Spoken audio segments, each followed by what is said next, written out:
Now, President Trump was caught on tape suggesting that the whistleblower, who has now been sort of identified as a CIA agent, who filed a complaint against him, should be given the death penalty.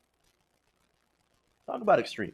Now, the LA Times has reported that the president had spoken at a private breakfast on Thursday at the Intercontinental Hotel in New York City. Now, in that speech, which we don't have the recording from right now, um, I don't believe it's been made public yet. But he likened the Ukraine whistleblower to a spy and suggested that he received the death penalty for filing the complaint. So now, okay, let me give you the text here of what allegedly was said. Basically, Trump says that person never saw the report, never saw the call.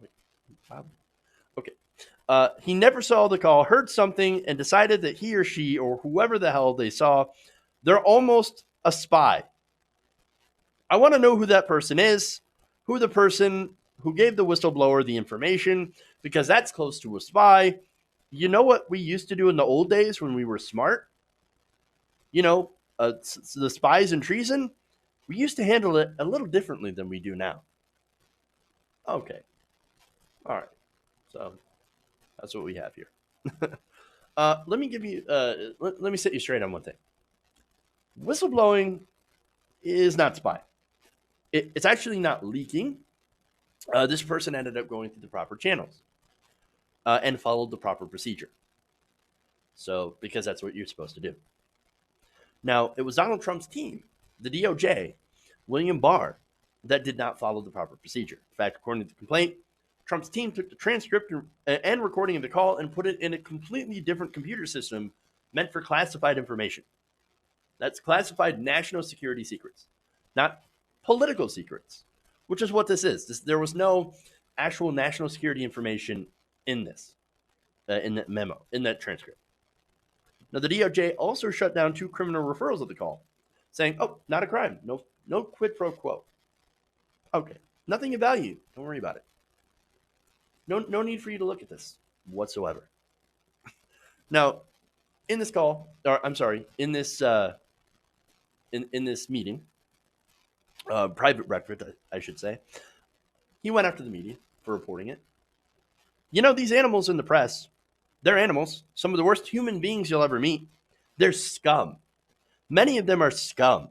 And then you have some good reporters, but not many of them. I'll be honest with you. And then ended with saying, they're talking about me and I didn't do anything. I don't know if I'm the most innocent person in the world. Okay, well that's interesting. No, you would not be the most interesting. Interesting person in the world. Well, probably not. But also the most innocent person in the world. You certainly are not. So now, of course, the death penalty, right? We're talking about the death penalty for whistleblowers. Utter insanity. But of course, as you know, the president hates whistleblowers. He hates leakers. He hates law enforcement, even.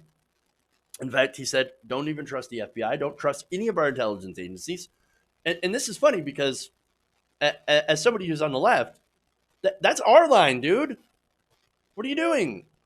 No, the FBI and CIA and these intelligence agencies have traditionally been against leftist movements. So it's kind of funny now how you've got a Republican president, deeply right wing, saying, don't trust the CIA or the FBI because they're actually trying to do their job. Crazy, I know. All right. So, and by the way, don't trust anyone but me. And that's the central argument of Donald Trump. Don't trust anybody but me and the people that are around me, as long as I'm telling them what to say. That includes my corrupt lackey, William Barr. Trump is literally Joffrey Baratheon.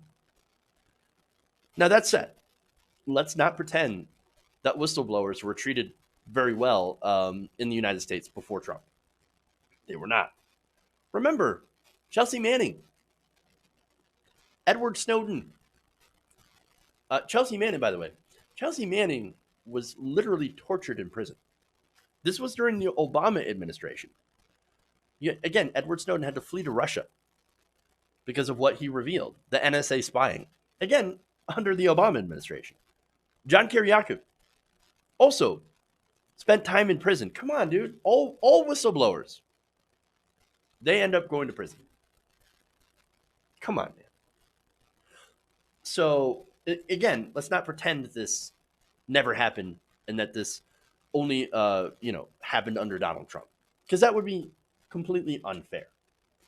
But anyway, hopefully, and the reason I bring them up is hopefully one thing that we can get out of this conversation, other than the fact that Donald Trump is a super corrupt POS and he's like Joffrey, right? But the other thing that I hope that we can get out of this is that maybe we should actually have ways to protect whistleblowers. So right now, if I were that guy, if I were the whistleblower in the CIA right now, I'd be really, really worried that Donald Trump would order something illegal because if he did, it wouldn't be the first time. Hey guys, hopefully you enjoyed that free video. Now I'm going to have to ask you a favor. Between the demonetization and the YouTube algorithm messing around with view counts, etc., we're having a hard time adjusting to the new YouTube reality, which is where you guys come in. See, we have a patreon.com/TYTNation set up to help us rely on you guys, the viewers, instead of big corporate ads. Look, you know the show. You know I'm not in favor of big corporations anyway. So help us transition away from relying on the ad model to pay the bills and sign up to be a patron, patreon.com/TYTNation. That goes a long way to help us keep the lights on. And you guys will know that you're supporting independent, progressive media.